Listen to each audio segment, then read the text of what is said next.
நடிகை சமந்தாவுக்கும் நடிகர் நாக சைத்தன்யாவுக்கும் 2017ஆம் ஆண்டு திருமணம் நடந்துச்சு.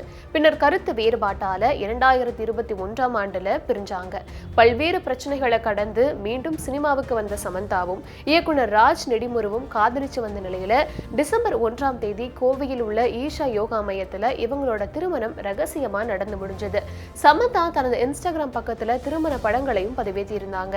புதுமண தம்பதியினரை பிரபலங்கள் ரசிகர்கள் வாழ்த்தி வராங்க. நாக சைத்தன்யா நடிகை சோபிதாவை கடந்த ஆண்டு திருமணம் செஞ்சுக்கிட்டாரு. இந்த நிலையில அவங்களோட திருமண வீடியோவை சோபிதா தற்போது சமூக வலைதளங்கள்ல பகிர்ந்திருக்காங்க. அதற்கு காரணம், போன வருஷம் டிசம்பர் 4ஆம் தேதி தான் எங்களோட திருமணம் நடைபெற்றுச்சு. அதனால திருமணம் நடந்து ஓராண்டு நிறைவு பெற்ற நிலையில இந்த வீடியோவை பகிர்ந்திருக்காங்க சோபிதா. அதுல சூரியனை முழுவதும் சுற்றி வந்த இந்த ஓராண்டுல தனது கணவர் நாக சைத்தன்யாவுடனான வாழ்க்கையில் தன்னை புதிதா உணர்கிறேன், அக்கினியால் சுத்தமடைந்தது போன்று உணர்கிறேன்னு சொல்லியிருக்காங்க.